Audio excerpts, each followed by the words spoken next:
నిజ నిర్ధారణకు అంతిమ నిర్ణయం డిఎన్ఏ టెస్ట్. ఉన్నది ఉన్నట్లుగా వాస్తవాలను శోధించి వివరించే మన డిఎన్ఏ టీవీ, మన రాష్ట్రం, మన ఛానల్. నమస్కారం.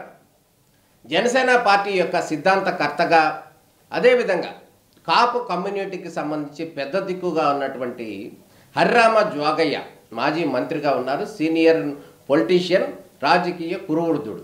అయితే ఈయన యొక్క అంశం మీద రాష్ట్రంలో ఉన్న రాజకీయాలన్నీ కూడా ఆయన రాస్తున్నటువంటి లేఖల చుట్టూ తిరుగుతున్నాయి అనేది చెప్పడంలో ఎటువంటి సందేహం లేదు.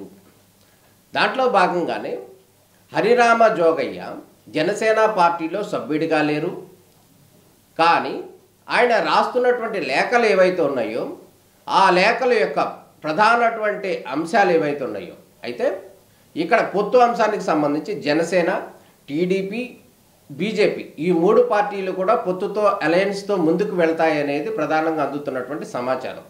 దాంట్లో భాగంగానే ఈయన రాస్తున్నటువంటి హరిరామ జోగయ్య గారు రాస్తున్నటువంటి లేఖలు ఏవైతే ఉన్నాయో ఆ లేఖలు మాత్రం రాష్ట్రంలో ఉన్నటువంటి టీడీపీ శ్రేణులు కావచ్చు, ఇటు జనసేన పార్టీలో ఉన్నటువంటి ఆ పార్టీ శ్రేణులు అయితే కావచ్చు, వారి అందరిలోనూ కూడా కొంత గందరగోళాన్ని సృష్టిస్తున్న పరిస్థితి అయితే స్పష్టంగా కనపడుతుంది.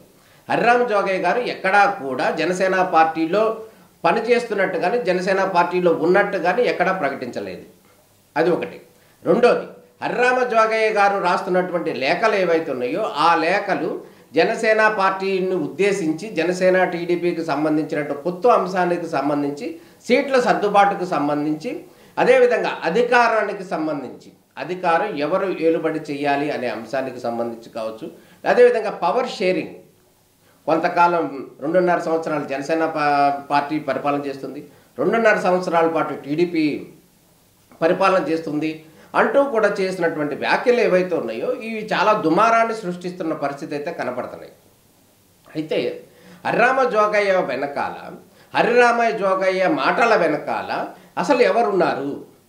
అయితే జనసేన పార్టీ దీనికి సంబంధించి ఒకటంటే ఒకటి కూడా హరిరామ జోగయ్య చేస్తున్నటువంటి వ్యాఖ్యలే కానీ, ఆయన రాస్తున్నటువంటి లేఖలకు కానీ జనసేన పార్టీకి సంబంధం లేదు అని జనసేన పార్టీ నుంచి కానీ, ఇటు పవన్ కళ్యాణ్ నుంచి కానీ ఎటువంటి దీనికి సంబంధించినటువంటి రియాక్షన్ కానీ రాలేదు. అంటే మౌనం అర్ధాంగీకారం అంటారు సహజంగా. అంటే హరిరామ జోగయ్య రాస్తున్నటువంటి లేఖలను ఇష్టపూర్వకంగానే జనసేన పార్టీ లోపల మద్దతు ఇస్తూ బయటికి స్పందించటం లేదా అనేటటువంటి అనుమానం అందరిలోనూ కల్పిస్తున్న పరిస్థితి కనపడుతుంది. దాంట్లో భాగంగానే దాదాపు 50 నుంచి 60 స్థానాలు జనసేన పార్టీకి ఇవ్వాలి.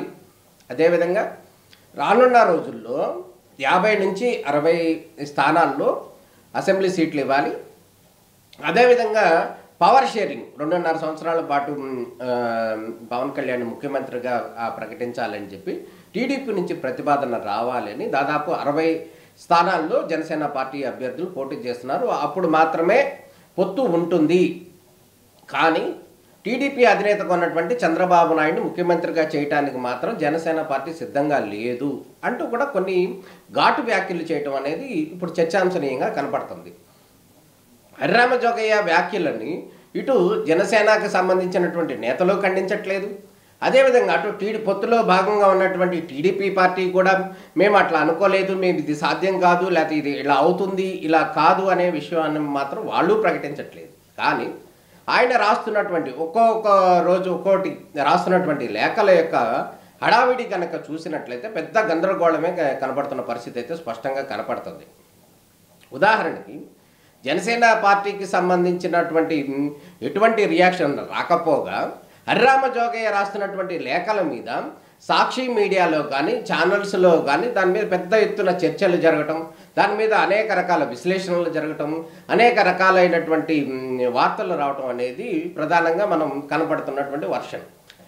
అంటే హరిరామ జోగయ్య గారికి జనసేన టీడీపీ యొక్క పొత్తు ఉండాలని కోరుకుంటున్నారా లేదా అనేది ఇప్పుడు తేలాల్సినటువంటి వర్షన్.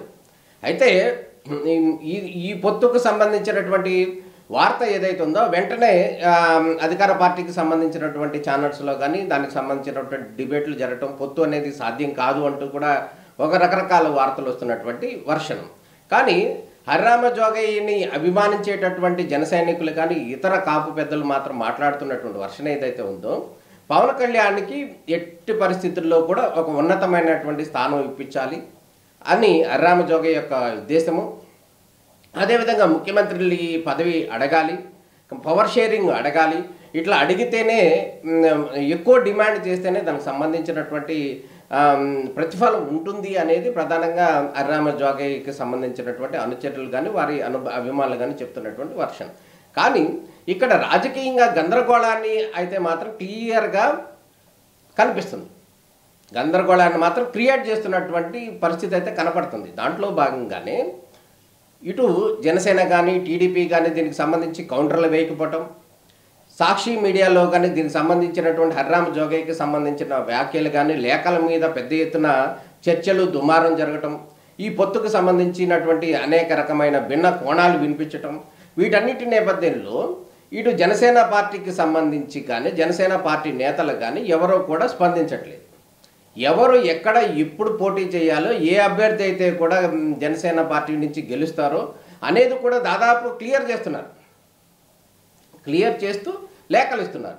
ఈ లేఖలు ఒకేలా జనసేన పార్టీ నేతగా ఉన్నటువంటి పవన్ కళ్యాణ్ మీద అభిమానంతో కనుక హరిరామ జోగయ్య గారు ఇటువంటి లేఖలు రాస్తే కనుక, ఒకవేళ అది చెప్పాలనుకుంటే కనుక అది డైరెక్ట్గా పవన్ కళ్యాణ్కో లేకపోతే ఆ పార్టీ పెద్దలకో ఈ విషయం ఇది ఇట్లా అడగాలి, ఇంత చెయ్యాలని చెప్పొచ్చు.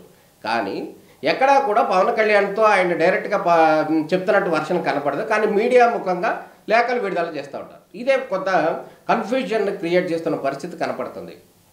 దాంట్లో భాగంగానే ఒకవేళ పొత్తుకు సంబంధించినటువంటి అంశాలకు సంబంధించి 30 సీట్లు వస్తాయి, 32 సీట్లు వస్తాయి అంటూ కూడా రకరకాల వార్తలు వస్తున్నాయి. ఓ పక్కన జనసేనకి కొన్ని సీట్లు ఇవ్వాలి, ఒక 26 వరకు వస్తాయని అంటున్నారు. అదేవిధంగా బీజేపీ పార్టీకి కూడా 6-7 సీట్లు వస్తాయని ఒక అంచనా జరుగుతుంది. అంటే దాదాపు 32 స్థానాల్లో జనసేన అదేవిధంగా బీజేపీ పోటీ చేస్తుంది, మిగతా స్థానాల్లో టీడీపీ పోటీ చేస్తుంది అనేది ప్రధానంగా కొన్ని అందుతున్నటువంటి సమాచారం. అంటే ఒక 2 సీట్లు అటు ఇటు పెరగవచ్చు, మారవచ్చు, దానికి సంబంధించి సర్దుబాటు కూడా జరగవచ్చు. అయితే ఈ నేపథ్యంలోనే హరిరామ జోగయ్య రాస్తున్నటువంటి లేఖల వెనకాల మౌనం వహించటం వెనకాల జనసేన పార్టీ వ్యూహాత్మకంగానే మౌనం వహించిందా? ఒకవేళ దీనికి సంబంధించినటువంటి పెద్ద ఎత్తున చర్చ సాక్షి మీడియాలో కానీ ఇతర పత్రికల్లో కానీ జరుగుతున్నప్పుడు వ్యూహాత్మకంగానే జనసేన పార్టీ సైలెంట్గా ఉందా? అంటే రాగల కార్యం గంధర్వులు తీరుస్తారన్న నానుడి ఏదైతే ఉందో దాంట్లో భాగంగానే హరిరామ జోగయ్య అనే పెద్ద మనిషిని, కాపు కమ్యూనిటీకి సంబంధించినటువంటి పెద్ద మనిషిగా ఉన్నటువంటి వ్యక్తి రాస్తున్నటువంటి లేఖల మీద ఇటు జనసేన పార్టీ కానీ ఇటు ఇతర పార్టీలు కానీ స్పందించకపోవడం, దీన్ని ఎట్లా అర్థం చేసుకోవాలనేది ఒక $1 మిలియన్ క్వశ్చన్గా కనపడుతుంది. ఒకవేళ జనసేన పార్టీ కనుక మనం ఆలోచించినట్టయితే జనసేన పార్టీ అనేది కేవలం కాపులకు మాత్రమే సంబంధించిన పార్టీ కాదు అనేది జనసేన పార్టీకి సంబంధించినటువంటి నేతలు చెప్తున్నటువంటి వర్షన్. అయితే జనసేన పార్టీలో కాపులు కావచ్చు, కమ్మలు కావచ్చు, ఇతరులు కావచ్చు, బీసీలు కావచ్చు, ఎస్సీలు కావచ్చు, ఎస్టీలు కావచ్చు, అందరూ కూడా అన్ని కులాలకు సంబంధించినటువంటి కమ్యూనిటీకి సంబంధించినటువంటి నేతలందరూ కూడా ఉన్నారు. వారందరూ కూడా పోటీ చేస్తారు. కానీ హరిరామ జోగయ్య మాత్రం ఆయన రాసేటటువంటి లేఖలో జనసేన పార్టీ ఖచ్చితంగా 60 స్థానాల్లో ఉండాలి, ఈ 2 కమ్యూనిటీలే సంబంధించి ముఖ్యమంత్రిగా ఉంటున్నారు, కానీ కాపులకు అవకాశం ఇవ్వట్లేదు అంటూ కొన్ని రకాలైనటువంటి వ్యాఖ్యలు వినిపిస్తున్న పరిస్థితి కనపడుతుంది. అంటే దాని అర్థం ఏంటంటే కాపులకు అవకాశం ఇవ్వండి అనేది హరిరామ జోగయ్య గారి యొక్క వర్షను. అది ఎట్లా ఉందనేది మనం తర్వాత తెలుస్తుంది, అది వేరే విషయం. కానీ ఇక్కడ జరుగుతున్నటువంటి పరిణామాలు ఏవైతే ఉన్నాయో, జనసేన పార్టీ అనేది అన్ని కమ్యూనిటీలకు సంబంధించినటువంటి పార్టీ, అది ఒక రాజకీయ పార్టీ, ఏ ఒక్క కులానికి ప్రాధాన్యత ఇవ్వదు, కానీ అది ఒక రాజకీయ పార్టీగా పనిచేస్తుంది అనేది జనసేన పార్టీకి సంబంధించి ముందు నుంచి కనుక చెప్పుకుంటూ వెళ్ళినట్లయితే కనుక ఖచ్చితంగా అది ఒక రాజకీయ పార్టీగా నిలబడేది, రాజకీయ పార్టీగా కొనసాగేది. కానీ ప్రతి సందర్భంలో కూడా కాపులకి జనసేన పార్టీ కాపులకి ఎక్కువ ప్రాధాన్యత ఉంటుంది, కాపులు మాత్రమే ఉన్నారు అంటూ కూడా కొన్ని రకాలటువంటి వ్యాఖ్యలు ఏవైతే ఉన్నాయో అది జనసేన పార్టీకి కొంత మేరకు నష్టం చేకూరుస్తున్న పరిస్థితి అయితే కనపడుతుంది. కానీ అక్కడ ఉన్నటువంటి వర్షన్ కానీ అక్కడ ఉన్న పరిస్థితులు కాబట్టి మనం ఓవరాల్గా గమనించినట్టయితే అది ఒక రాజకీయ పార్టీ. అక్కడ అన్ని కులాలు, అన్ని పార్టీలకు సంబంధించినటువంటి, అన్ని మతాలకు సంబంధించినటువంటి వ్యక్తులు కూడా జనసేన పార్టీలో ఉంటారు. అదేవిధంగా మార్పులు చేర్పులు జరుగుతుంటాయి. ఓవరాల్గా కనుక ఇది జరుగుతుంటుంది. మొత్తంగా చెప్పాల్సింది ఏంటంటే హరిరామ జోగయ్య చేస్తున్నటువంటి వ్యాఖ్యలను ఇటు జనసేన పార్టీ సున్నితంగా ఖండించటమా, లేకపోతే అంగీకరించటమా, లేకపోతే జనసేన పార్టీ యొక్క ఆలోచననే హరిరామ జోగయ్య గారు చెప్తున్నారా, లేకపోతే హరిరామ జోగయ్య వెనకాల ఈ పొత్తు టీడీపీ జనసేన పొత్తు కలవకూడదని చెప్పి వైఎస్ఆర్ కాంగ్రెస్ పార్టీ ముందు నుంచి కూడా చేస్తుంది అంటూ కూడా కొన్ని ఆరోపణలు ఉన్న నేపథ్యంలో హరిరామ జోగయ్య వెనకాల వైఎస్ఆర్ కాంగ్రెస్ పార్టీకి సంబంధించినటువంటి వెనకాల ఏదన్నా ఆపన్న హస్తం ఉందా అనేది రకరకాల అనుమానాలు వస్తున్నాయి. దీనికి సంబంధించినటువంటి జనసేన పార్టీ ఆ పార్టీ పెద్దలు కనుక హరిరామ జోగయ్య చేస్తున్నటువంటి వ్యాఖ్యల విషయంలో ఒక క్లియర్ ఏదన్నా కానీ కౌంటర్ కానీ లేకపోతే దానికి సంబంధించినటువంటి వివరణ కనుక ఇచ్చినట్టయితే ఈ గందరగోళానికి అవకాశం ఉండదు. ఒకవేళ మొదటిగా చెప్తున్నది ఏంటంటే హరిరామ జోగయ్య చేస్తున్నటువంటి వ్యాఖ్యలను జనసేన పార్టీ సమర్థిస్తుందా, అదేవిధంగా సున్నితంగా వాటిని స్వీకరిస్తుందా, లేకపోతే జనసేన వాయిస్నే హరిరామ జోగయ్య లేఖల ద్వారా వినిపిస్తున్నారా? ఒకటి. రెండోది, హరిరామ జోగయ్య గారు ప్రధానంగా మనకు వస్తున్నటువంటి ఇన్ఫర్మేషన్ ప్రకారం జనసేన టీడీపీ యొక్క పొత్తు ఉండదు, పొత్తు విడిపోవాలి, అదేవిధంగా కాపులను తీసుకెళ్లి చంద్రబాబు నాయుడు దగ్గర కాళ్ళ దగ్గర పెడుతున్నారు అంటూ కూడా అధికార పార్టీ నుంచి కూడా కొన్ని కౌంటర్లు వస్తున్న పరిస్థితి కనపడుతుంది. ఈ నేపథ్యంలో హరిరామ జోగయ్య చేస్తున్నటువంటి లేఖల వెనకాల సాక్షి మీడియాలో కానీ అధికార పార్టీ ఛానల్స్లో కానీ దానికి సంబంధించినటువంటి పెద్ద ఎత్తున చర్చ జరగటం వెనకాల ఒకవేళ ఈ పొత్తు జరగకూడదు అనేటటువంటి అభిప్రాయం ఉన్నవాళ్ళు, పొత్తు కలవకూడదు అనేటువంటి అభిప్రాయం ఉన్నవాళ్ళు ఎవరైనా హరిరామ జోగయ్య గారితో ఇటువంటి లేఖలు రాయిపిస్తున్నారా, లేకపోతే వారి మీద ఏమైనా ఒత్తిడి ఉందా, ఆ లేఖలు నిజంగా ఆయనే రాస్తున్నారా, లేకపోతే వారికి సంబంధించిన వాళ్ళు ఏమైనా లేఖలు బయటకు వస్తున్నాయా అనేది రకరకాల డౌట్స్ వస్తున్న పరిస్థితి కనపడుతుంది. ఈ నేపథ్యంలో ఇన్ని రకాలటువంటి అనుమానాలు, ఇన్ని రకాలటువంటి వర్షన్లు వినిపిస్తున్న నేపథ్యంలో హరిరామ జోగయ్య యొక్క వ్యాఖ్యల మీద, హరిరామ జోగయ్య యొక్క లేఖల మీద జనసేన పార్టీ ఖచ్చితంగా స్పందించాల్సిన అవసరం ఉంది.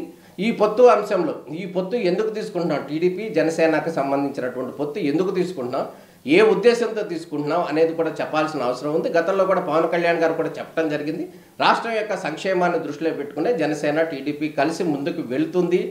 ఎన్ని సీట్లు తీసుకుంటామనేది ఒక టార్గెట్ కాదు, కానీ తీసుకున్నటువంటి సీట్లలో అన్ని సీట్లలో దాదాపు 98% విన్ అనేది ఉండాలి. అన్ని సీట్లలో దాదాపు గెలవాలి, గెలిచే విధంగానే సీట్లు తీసుకోవాలి. ఆ సీట్లలో తీసుకున్నటువంటి సీట్లు అన్నింటిలో కూడా గెలవాలి అనేది పవన్ కళ్యాణ్ గారి యొక్క యోచనగా కనిపిస్తుంది. అయితే మొత్తానికి హరిరామ జోగయ్య ఈ అంశానికి సంబంధించినటువంటి హాట్ టాపిక్ రోజు రోజుకి పెరుగుతున్నటువంటి నేపథ్యంలో దీనికి సంబంధించినటువంటి ఒక పులి స్టాప్ పెట్టాల్సిన అవసరం ఉంది. ఇటు జనసేన నుంచి కానీ, అటు టీడీపీ నుంచి కానీ, అదేవిధంగా కాపు సంఘానికి సంబంధించినటువంటి నేతలు కావచ్చు, ఈ మొత్తానికి సంబంధించినటువంటి ఈ లేఖలు ఏవైతే ఉన్నాయో ఈ లేఖలు నిజంగా ఏ ఉద్దేశంతో వస్తున్నాయి, ఆ లేఖల యొక్క సారాంశం ఏంటి, ఆ లేఖలను ఏ విధంగా కట్టడి చేయాలి అనేది ఏదన్నా ఉంటే కనుక మాట్లాడుకోవాలి. కానీ ఈ రకరకాలటువంటి రాజకీయమైన భిన్న కోణాలకి అవకాశం ఇవ్వకూడదు అనేది ప్రధానంగా జరుగుతున్నటువంటి వర్షను. ఏం జరుగుతుంది అనేది అయితే వేచి చూడాలి. మొత్తానికైతే కనుక హరిరామ జోగయ్య వ్యాఖ్యల పైన ప్రధానంగా జనసేనను ఉద్దేశించి ఆయన లేఖలు రాస్తున్నారు కాబట్టి జనసేన పార్టీకి సంబంధించినటువంటి నేతలు ఈ హరిరామ జోగయ్య రాస్తున్నటువంటి లేఖల మీద మొదటగా స్పందిస్తే బాగుంటుంది అనేది రాజకీయ విశ్లేషణ యొక్క భావన. నమస్కారం.